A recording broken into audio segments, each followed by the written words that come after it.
बाकी सारी कई बातें मुझे कहनी है, मगर मुझे लगता है आप सवाल पूछ ही लोगे, तब मैं सेशन को क्वेश्चन आंसर के लिए ओपन करता हूं.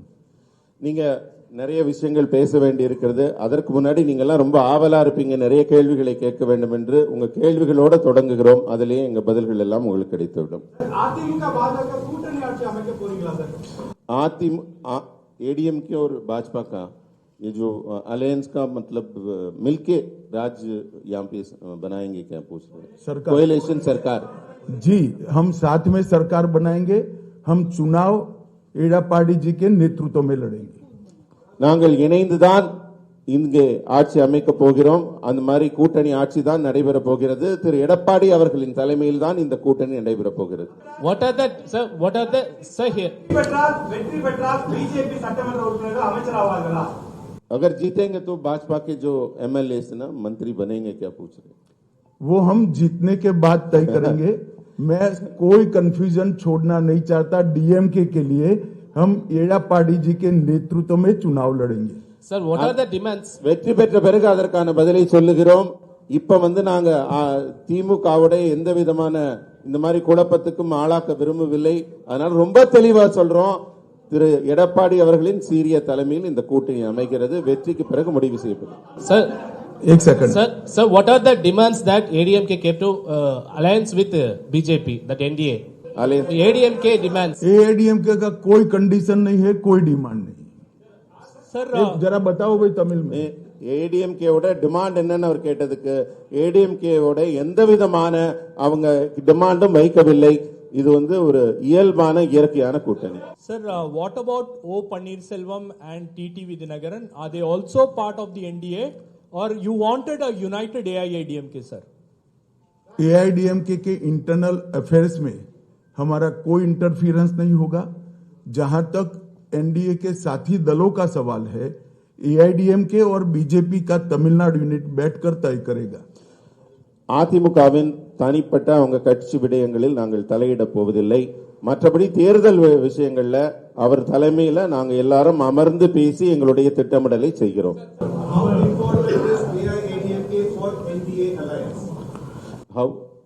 देखिए, एआईडीएमके का एनडीए में आना एनडीए के लिए बहुत उपयोगी है, और एआईडीएमके का एनडीए में आना एआईडीएमके के लिए भी बहुत उपयोगी है. இந்த கூட்டணியில அதிமுக என்டிஏக்குள்ள வருவது அவர்களுக்கும் என்டிஏக்கு அதிமுக வருவதும் இருவருக்குமே வின்-வின் சிச்சுவேஷன், இருவருக்குமே பலனளிக்க கூடியது.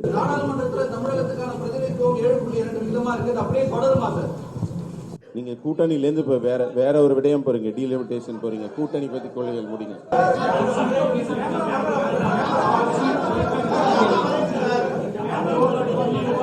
सीटों की संख्या और सरकार बनाने के बाद मिनिस्ट्री का बंटवारा दोनों यूनिट्स हमारे साथियों के साथ बैठकर बाद में तय करेंगे. யார் யாருக்கு எத்தனை தொகுதிகள் என்பதும் வெற்றி பெற்ற பிறகு எப்படி அவங்க ஆட்சியில் பங்கு பெற போகிறார்கள் என்பதெல்லாம் பின்னாடி தான் பேச போறோம். இப்ப அது பேசு பொருளாக இல்லை.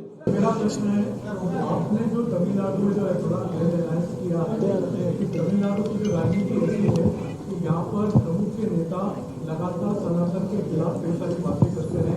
आपको लगता है कि सनातन के खिलाफ जो मुद्दे हैं उस पर उस राजनीति पर भी असर डालेगा? देखिए, अच्छा किया आपने सवाल पूछ लिया. तमिलनाडु के अंदर डीएमके पार्टी सनातन धर्म, 3 लैंग्वेज पॉलिसी और कई ऐसे मुद्दे उठा रही है.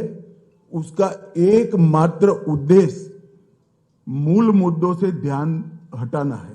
அதாவது திமுக சர்க்கார் தமிழ்நாட்டில் சில முக்கியமான பிரச்சனைகளை தொடர்ந்து எழுப்பிக் கொண்டிருக்கிறார். அது சனாதனமாக இருக்கட்டும், மும்மொழி ஆகட்டும், டீலிமிட்டேஷன், இது போன்ற பல பிரச்சனைகளை எழுப்பிக் கொண்டிருக்கிறார். அது என்னன்னா, அவர்களுக்கு இருக்கிற ஆட்சியில் இருக்கிற முக்கியமான பிரச்சனைகள், ஊழல், மோசடி போன்ற பிரச்சனைகளில் இருந்து மக்களை திசை திருப்புவதற்காக இது போன்ற பிரச்சனைகளை எழுப்புகிறார்கள். सर तमिलनाडु एक सेकंड सर तमिलनाडु एक सेकंड भाई, मेरी बात तो समाप्त होने दो. ऐसे करोगे आप? அந்த கேள்விக்கு இன்னும் पहली बार प्रेस कॉन्फ्रेंस में आए हो क्या? Let me answer.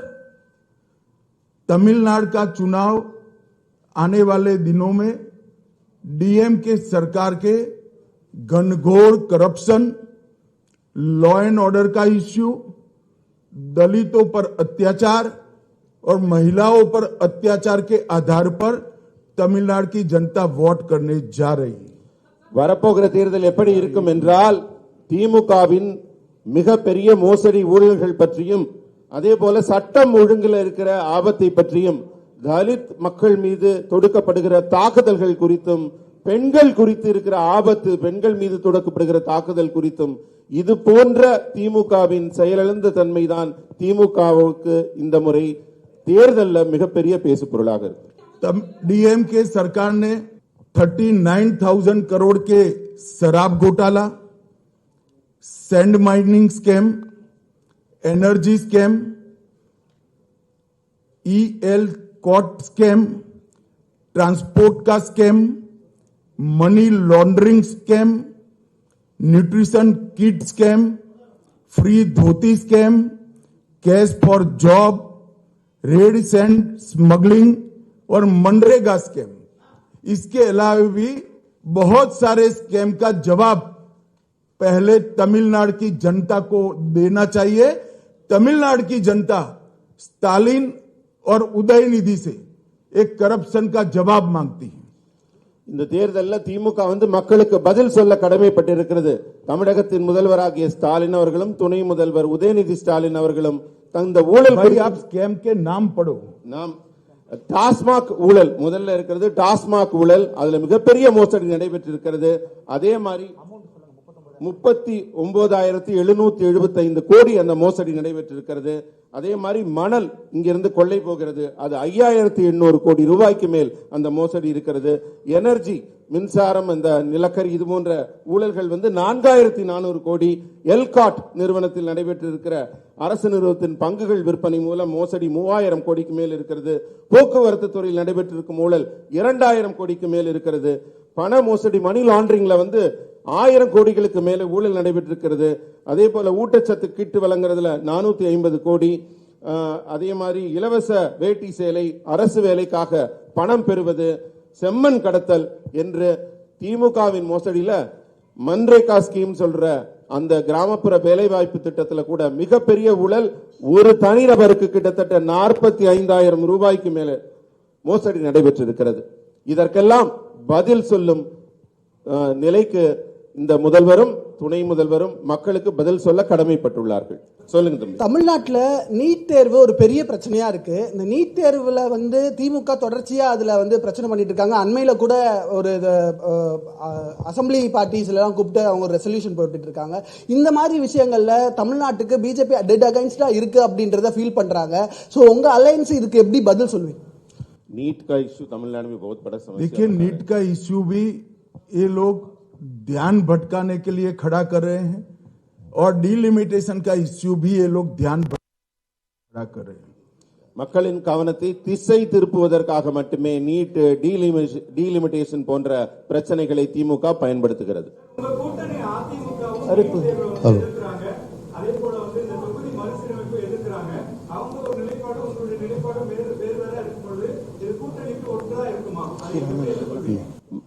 एआईडीएमके का जो स्टैंड है इन दोनों मुद्दों पर अलग है, उनका हटके है, मगर आपका डिफरेंट है. हम बैठकर चर्चा करेंगे और जरूरत पड़ेगी तो there will be a common minimum programme.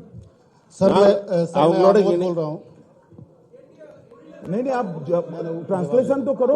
क्यों ऐसा कर रहे हो? ஒரு அதிமுகவுடன் நாங்கள் அமர்ந்து பேச்சுவார்த்தை நடத்தி இருவருக்கும் பொதுவான ஒரு கருத்து ஒத்துசைவு ஏற்படும். அதனால நீங்க பொதுவான கருத்து ஏற்பட்ட பிறகுதான் தேர்தல் இருக்கும். அதனால நீங்க கவலைப்பட வேண்டாம். सर मैं आमोद बोल रहा. सर आमोद காமன், நாங்க ஒரு லிஸ்ட், ஒரு common minimum program, common consensus உருவாக்கப்படும் ரெண்டு கட்சிக்கும் இடையில. அடுத்து பதில் சொன்ன பிறகு கேள்வி கேளுங்க. Wait for us to complete please. Srikanth ji, आप जवाब लिखो मेरा, ऐसे नहीं होता है. नहीं, पूरा नहीं நீங்க वो बीच में बोलने लग जाते तो न मत सुनो. நான் கேள்வி பதில் சொல்லி முடிச்ச பிறகு கேள்வி கேளுங்க. பதில முழுமையா வாங்குங்க. then you ask question. you should take the reply properly. Sir मैं आमोद. मैंने नीट के बारे में ही कहा, शायद आपने सुना नहीं.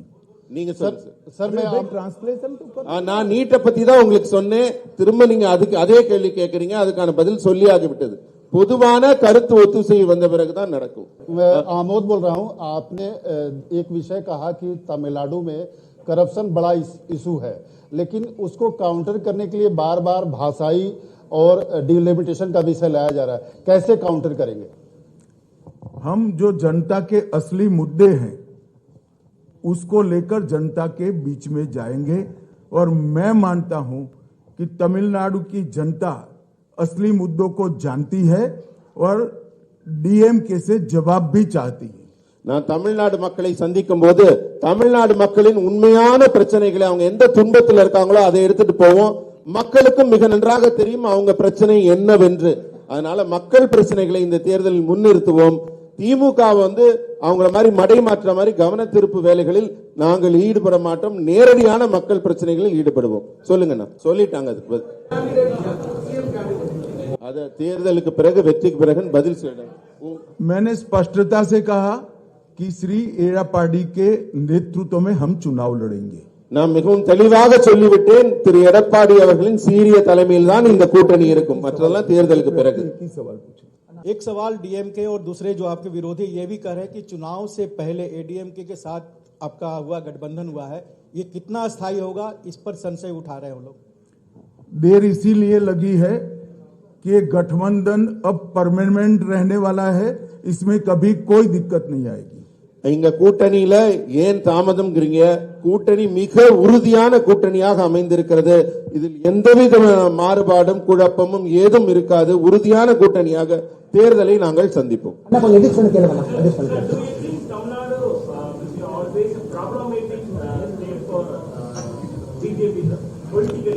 जरा भी नहीं.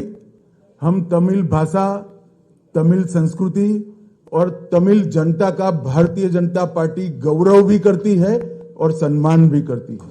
தமிழ் மக்களையும் தமிழ் மாநிலத்தையும் தமிழ் மொழியையும் நாங்கள் எங்கள் கௌரவமாக கருதுகிறோமே தவிர என்றுமே தமிழ்நாட்டை பாஜக பிரச்சனைக்குரிய மாநிலமாக கருதியதில்லை. ये नरेंद्र मोदी जी ही थे जिन्होंने महान तमिल परंपरा से सेंगोल को संसद के अंदर प्रस्तापित किया. डीएमके ने कभी मांग नहीं की. ஆனா நாங்க மோடி அவர்கள் தமிழ்நாட்டை மதித்து தமிழ் கலாச்சார பண்பாட்டை மதித்து பாராளுமன்ற புதிய கட்டிடத்தில் செங்கோலை நிறுவினார். ஆனா திமுக அதை எதிர்த்தது. ये मोदी जी ही थे जिन्होंने काशी तमिल संगमम और सौराष्ट्र तमिल संगमम की शुरुआत की. மோடி அவர்கள்தான் தமிழின் பெருமையை போற்றுவதற்காக காசியில் தமிழ் சங்கமத்தையும் அங்க குஜராத்ல சௌராஷ்டிரா தமிழ் சங்கமத்தையும் பெருமையாக நடத்தினார். खेलो इंडिया में तमिल मार्शल आर्ट सिलंबम को मोदी जी ने ही शामिल किया. தமிழ்நாட்டில் மிக புகழ்பெற்ற பாரம்பரிய விளையாட்டான சிலம்பம் விளையாட்டை கேலோ இந்தியா விளையாட்டு போட்டியில் அவர் இணைத்தவர் திரு மோடி அவர்கள்.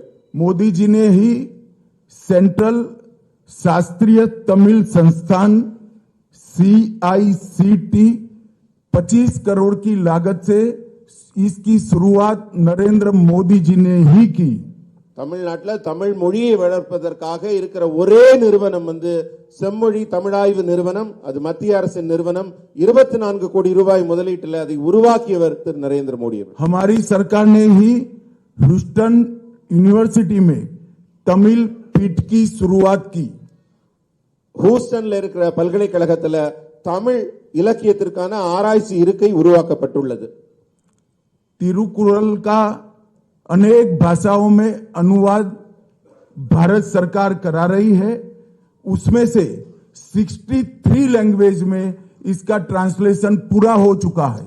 திருக்குறளை உலகின் பல்வேறு நாட்டு மொழிகளிலும் நாங்கள் மொழிபெயர்த்துக் கொண்டிருக்கிறோம். அதுல 63 மொழிகளில் ஏற்கனவே திருக்குறள் மொழிபெயர்க்கப்பட்டிருக்கிறது உலகம். और मोदी जी ने ही महान तमिल कवि सुब्रमण्यम भारती की संपूर्ण रचना संग्रह का विमोचन किया है. நம்ம புகழ்பெற்ற தமிழ் கவிஞர் சுப்பிரமணிய பாரதி அவர்களின் ஒட்டுமொத்த படைப்பும் அவருடைய அத்தனை படைப்பையும் புத்தகங்களாக நூல்களாக வெளியிட்டிருப்பவர் திரு மோடி அவர்கள். IAS और IPS की ऑल इंडिया सर्विस की एग्जाम तमिलनाडु के युवा नरेंद्र मोदी जी के प्रधानमंत्री बनने के बाद ही तमिल लैंग्वेज में ये एग्जाम दे सकते हैं. डीएमके की सरकारें जब भी थी केंद्र में उन्होंने इसकी शुरुआत नहीं करी. இன்றைக்கு பொது தேர்வுகள் எழுதுகிறாங்க, IAS IPS போன்ற தேர்வுகள் எல்லாம் இன்றைக்கு தமிழ் இளைஞர்கள் தமிழில் எழுத முடிகிறது. ஆனா மத்தியில திமுக ஆட்சியில் இருந்த போது இந்த தமிழில் எழுதக்கூடிய இந்த நிலை கிடைக்கவில்லை, இருக்கவில்லை. मोदी जी ने ही CAPF के पेपर्स तमिल भाषा में उपलब्ध कराने का काम किया. इसके पहले सिर्फ अंग्रेजी और हिंदी में ही पेपर्स दिए जाते थे. மத்திய ஆயுத காவல் படைக்கான தேர்வுகளிலும் இதே நிலைதான் இருக்கிறது. இப்ப தமிழ்லையும் இந்திய மொழிகள் பல மொழிகளில் எழுத முடியுது. ஆனா இதற்கு முன்பு திமுக இருந்த கூட்டணி ஆட்சியில் இருந்தபோது வெறும் இந்தி மற்றும் ஆங்கிலத்தில் மட்டும்தான் எழுதும் நிலை இருந்தது. और जहां जहां भारतीय जनता पार्टी की NDA की सरकारें हैं वहां मेडिकल और इंजीनियरिंग के कोर्स का लोकल लैंग्वेजेस में ट्रांसलेशन हो चुका है, पढ़ाई की व्यवस्था की है. मैं 3 साल से मांग कर रहा हूं, स्टालिन जी मेडिकल और इंजीनियरिंग की पढ़ाई तमिल में नहीं कराते हैं. எங்கெல்லாம் NDA ஆட்சி நடக்கிறதோ அங்கெல்லாம் மெடிக்கல் மற்றும் இன்ஜினியரிங் படிப்பிற்கான பாட புத்தகங்கள் அந்த பிராந்திய மொழியில் அவங்க தாய் மொழியில மொழிபெயர்க்கப்பட்டு அவங்க எல்லாம் படிக்கிறாங்க, உயர்கல்வி படிக்கிறாங்க. நான் 3 ஆண்டுகளாக தமிழகம் வரும்போது தமிழக முதல்வராக இருக்கும் ஸ்டாலினிடம் திரும்ப திரும்ப சொல்லுகிறேன், தமிழில் நீங்க மருத்துவம் மற்றும் உயர்கல்வி பொறியியல் படிப்பை பாட புத்தகங்களை உருவாக்குங்கள் என்று. ஆனா இதுவரை அந்த வேலை நடைபெறவில்லை. और मैं आज तमिलनाडु की जनता को पूछने आया हूं, डीएमके ने तमिल भाषा के लिए क्या किया, वो जरा डीएमके तमिलनाडु की जनता को बता दे. நான் கேட்கிறேன், திமுக இதுவரை தமிழ் என்று சொல்கிறார்களே, தமிழ் மொழியின் வளர்ச்சிக்காக என்ன செய்திருக்கிறார்கள் என்பதை தமிழக மக்களிடம் பட்டியலிட முடியுமா? हो गए आपका सवाल. Sit down. பாஜகவினுடைய மாநில தலைவர் மாற்றப்பட்ட பிறகுதான் அதிமுக தேசிய ஜனநாயக கூட்டணி இணைந்திருக்கா?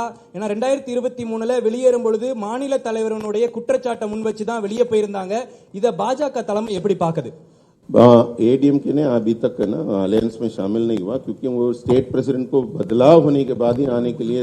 ये जरा भी सच बात नहीं. आज भी अन्नामलाई स्टेट प्रेसिडेंट है. அதாவது இது கொஞ்சம் கூட உண்மை இல்லை. ஏன்னா இன்றும் திரு அண்ணாமலை அவர்கள் தான் இங்கே மாநில தலைவராக உங்கள் முன் அமர்ந்திருக்கிறார். That is why he is sitting with me. அதனாலதான் அவர் என் பக்கத்துல இங்க அருகில் அமர்ந்திருக்கிறார். இதுல உண்மை இல்லை.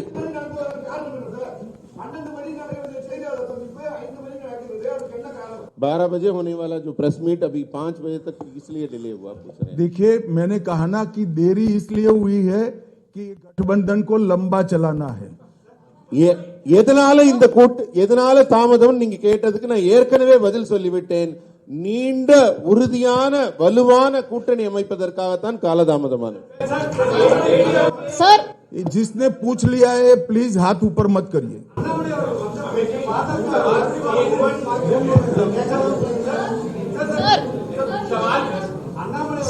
भाई आप किसी को बताओ ना, कौन पूछेगा? நீங்க சொல்லுங்கம்மா, லேடி பின்னாடிலன்னு சொல்லுங்க. இருங்க ஒரு நிமிஷம் தம்பி வேல்முருகன், நீங்க நிறைய கேட்டீங்க. நீங்க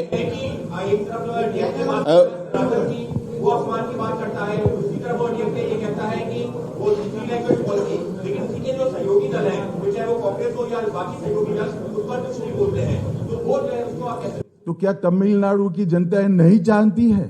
कांग्रेस क्यों चुप है? डीएमके के ऐसे मुद्दे के साथ देश में और कोई पार्टी नहीं. அதாவது தமிழக மக்கள் என்ன ஏதும் அறியாதவர்களா? அவர்களுக்கு ஒன்றும் தெரியாமல் இருக்கிறார்களா? காங்கிரசின் நிலைப்பாடு என்ன, அவர்கள் சொல்வது என்ன, எதை அவர்கள் தேர்தலில் முன்னிறுத்துகிறார்கள் என்பதை அறிந்தவர்களாக இருக்கிறார்கள். நீங்க சொல்லுங்கம்மா. Sir, you said in your tweet that Annamalai's skills would be leveraged to the national level.